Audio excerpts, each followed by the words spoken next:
Simone's been on the program, I don't know, 2 or 3 times, I guess. So Simone, thanks for taking some time to join us. Thrilled to be here. How you doing, guys? Good. I'm glad you're thrilled. I'm always thrilled. Oh no, always thrilled when I'm thrilled. talking to you. Okay, good.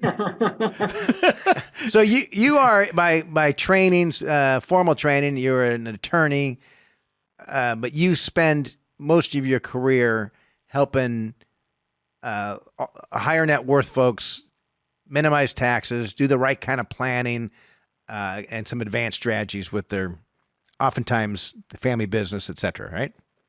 That's right. All right. How many nut jobs have you had to work with in the last 20 years, Simone? Like crazy rich people, like crazy rich people. Crazy rich, like crazy rich together, meaning like insanely rich, or crazy and rich? Crazy and rich. All of them. All of them. I'm just kidding. No, I've gotten to work with all kinds of people, and as we know, the world is filled with all types of different people, and crazy is how we perceive it. But I would actually say most business owners are the right kind of crazy. They tend to be risk takers. They tend to be builders. They tend to have a vision that a lot of the rest of us might not. Well, I know you have that vision, the two of you, but yeah, the best kind of crazy. I've seen a lot of them. I've worked with all kinds of different people and seen many types out there. You know, and the reason I asked that question, I love working with business owners as well, because I find them just a little bit out there, just a little bit like they don't view the world the way the rest of us do normally.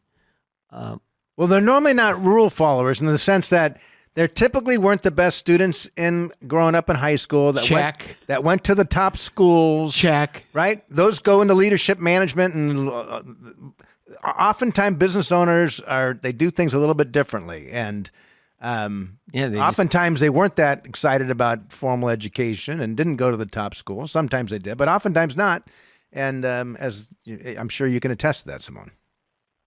Yeah, I think a lot of times we're talking about people, it reminds me of I think it was Mother Teresa or someone who said, be the change you wish to see in the world. And I think a lot of times we're talking about people who are creative and they want to see something that isn't out there yet, and they'll go out there and do it. And a lot of times that means there's not a playbook necessarily. They're building it as they go. So definitely a little bit of a different mindset than your kind of more typical employee of a company. Yeah. So what kind of what are some planning techniques that some of these business owners should be considering as they're contemplating their business sales? So maybe they're not sure if they're going to be selling their business yet or not, but they're getting up in age. They know that they have to do some sort of succession planning. Otherwise, someone else is going to do the planning for them. So what are some things they should be paying attention to? I think that's a great question, Scott. And I think, gosh, I find myself throwing around a lot of expressions that I can't attribute to anyone in particular. But another one that I heard recently is start before you're ready. And I think that when we think about a business owner selling his or her business, I think maybe the best advice we can give is start preparing before you're ready. A lot of times you think about businesses transition ownership for a number of reasons. It can be by decision, right? But it can also be by death, by divorce, by disability. There are factors that we can control, factors we can't control. But I think the best advice for any business owner is whether or not you already have a sense of precisely how you would ideally like to exit this business and sell it, start preparing now. And I think what that means is, there are a number of things to do. Obviously, we think about all kinds of considerations. Number one, obviously, on the wealth management side of things, we want to be prudent about structuring things from a tax perspective. And often that involves pretty significant pre-planning. So we also want to think about how do we maximize what we're actually going to receive when we sell the company. So even pre-tax, right? How do we maximize that number? How do we think about, if we want to transition the business maybe to our employees, things like an ESOP. But I think that no matter what a business owner hopes to achieve, It's really important to start being intentional and thinking through all of the possibilities very early on. Part of the reason for that is there are opportunities to structure businesses pre-sale, and often significantly pre-sale, that can dramatically reduce the tax implications of that sale. Yeah. Sometimes, a lot of times you'll hear the guidance out there that start preparing to sell your business 1 to 2 years before. I would actually say start thinking about it more than 5 years before. There's some special rules out there under the tax code with certain types of businesses that can, save you tens of millions of dollars in tax if you structure more than 5 years pre-sale. So I'll pause there and see if there's anything you need to expand on. Give us some examples of someone you've worked with in the last few years or whatever on some advanced planning that you did prior to sale and what the implications that were for their the eventual I'll give you a good one. proceeds. So, and actually, I think this kind of dovetails nicely. I think right now we've got some concerns about the volatility in the market. We've talked about some planning opportunities that exist, for example, when the economy is not strong, right? I can tell you a story of a family business, and this was, I think it was paint. I think they manufactured paint. But this particular family had been thinking for a long time, many, many years, about how and when to sell the business and how to properly structure that. And what this family did is actually, in a very recessionary period when home building was down and the economy was depressed, what they did is they set up some trusts for the benefit of the next generation. They transferred the ownership of the company into those trusts while the company was not doing well. And then many years later, when they sold the company, all of the proceeds of that sale, and we're talking about a very high figure sale, are now excluded from the owner's taxable estate. So there's not going to be an estate tax implication if you do this right.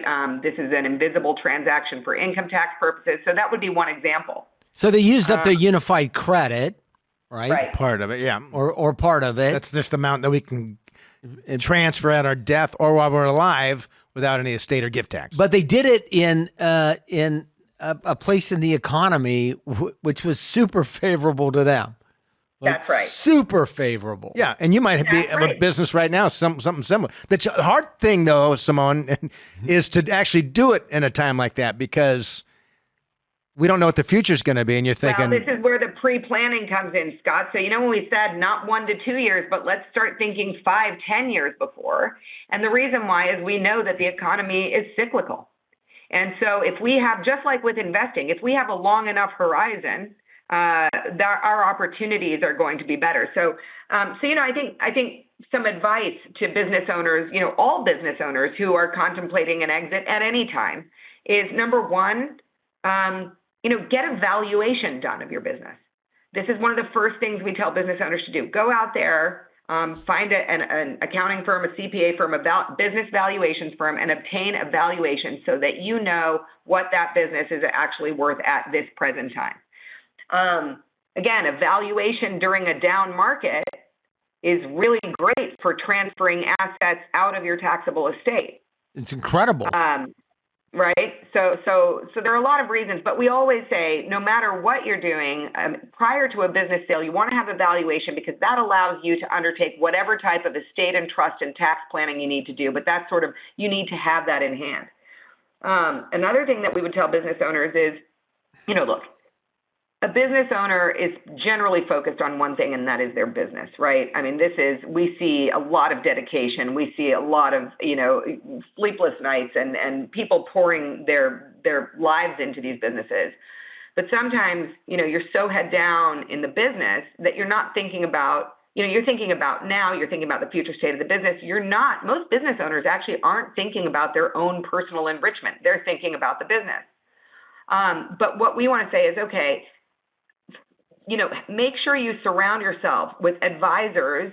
Oftentimes you can have a board with outside advisors, who can really help you take a step back and have a look at, how are we going to best position this business to be as strong as possible prior to a sale. I mean, there are things like not just the valuation, but, looking at obtaining what's called a quality of earnings report, right?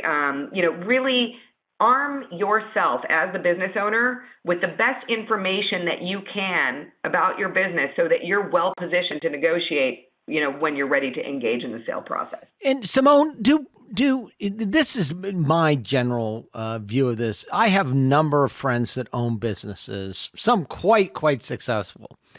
And when I talk to them about, planning, they always tell me, well, I never plan on selling the business. I'm like, well, how's that work? Oh, I just never plan on selling it. I'm like, so you're going to die with this thing. I was going to say, it's like my former estate planning life. People who think, well, that's, I'm never going to become disabled or pass away. And it's like, well, odds aren't so good there. Yeah. So do people not engage in this kind of practice because they're afraid that it's going to push them into a sale? Yeah, I think, look, there's a lot of psychology behind this, right?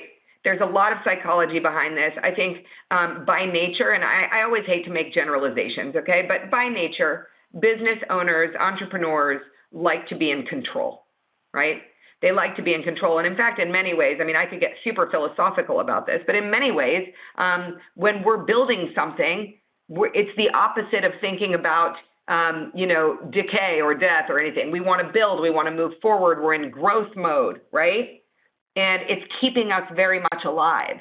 So the idea a lot of times for people, selling or parting with their business in any way almost represents like a figurative, checking out of life or a death, right? And people don't like to think about that.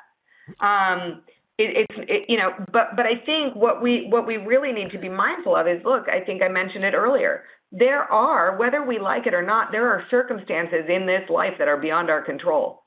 Disability, death, divorce, these types of things. And I don't have percentages or numbers. And in fact, after this call, I may go do some research, but I'm very curious to know how many business owners actually transition or sell their business in the way that they choose rather than having something that happens to them. I think that'd be an interesting stat to come armed with next time. Having Scott and I have sold, well, we sold the reverse mortgage company. Couple businesses. Yeah, we sold a couple businesses a couple times. And the way I described it was the same. I have 4 children. Is the same. I felt this almost the same way when my first child went to college as I did when I sold. Elation? No, kind of like you knew it was going to happen. You're a little bit sad. It's the end of an era. But at the same time, it's just all part of life. And when we took private equity for the first time for Allworth, the emotion was almost the same as when I dropped my first child off to college, which was, I was a little sad, but at the same time, I was a little excited. A little different than selling your business and walking away, taking on equity and I guess that's probably true. That's true. So real quick, you've both been through it, right? You've both been through it. I think, look, there's a big component of this, which is very much an emotional component that people don't think about. And I think you just said it right. This is someone's devoted their life to creating something, or, it's like raising children or building a business. There are a number of things, and stepping away is a challenge. And actually, there are those types of factors that we often encourage clients to think about prior to selling the business. It's not just about the money. It's about who are you going to be if you are not the person running this business anymore, the owner of the business anymore. But we also think, by the way, with great planning and a healthy financial outcome, what we often see is, entrepreneurs, business owners channeling the energy that they brought to their business, and they now have really carte blanche to go in a new direction and reinvent themselves. And typically, they'll have the funds. They have carte blanche to drive their families crazy by spending all that time at home. No, this is how we help people think through. My mother-in-law, by the way, when I got married, she said, I have one piece of advice for you. They've been married probably 60, 70 years. She said, for better or for worse, but never for lunch. That's right. And so I think oftentimes, post sale, especially if it's going to be the type of situation where the business owner steps away, a lot of times people will channel that into a new endeavor. It might be a philanthropic endeavor. It might be building something, to solve a problem that they've seen. Most of the time, people who built successful businesses aren't just going to go out and just spend every day playing golf. Maybe That's some right. days, but not every day. That is correct. So, All right, Simone, thanks for taking some Simone, time. as always, thanks for being part of the team at Allworth, and thank you for the advanced planning that you work with our hundreds of advisors across the U.S. Yeah, with. and often, appreciate your time, Simone. Thank you very much to both of you. And again, I really was thrilled to be here, guys. Have a good. great day. Thank Take care. And I've been in some client meetings with Simone, and there's a bunch of different kind of advanced strategies that every situation is so unique. Yes. And then her job is to take all the tools that are available and apply it appropriately. And every tool, there's a positive and a right. There's consequence. Oh, you do this. Here's the good. Here's the downside. Yes. And it's trying to figure out which kind of putting a puzzle together, what's going to make the most sense for you personally. So